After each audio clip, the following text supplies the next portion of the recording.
Paano mag-withdraw sa World Up to Maya Wallet? No fee. Mula sa home, itap ang wallet sa ibaba. Itap ang send.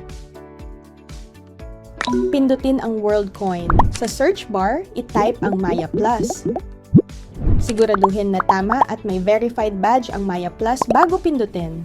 Mag-enter ng amount na gustong i-withdraw o pindutin ang maximum at itap ang continue. Maghintay saglit hanggang matapos ang processing.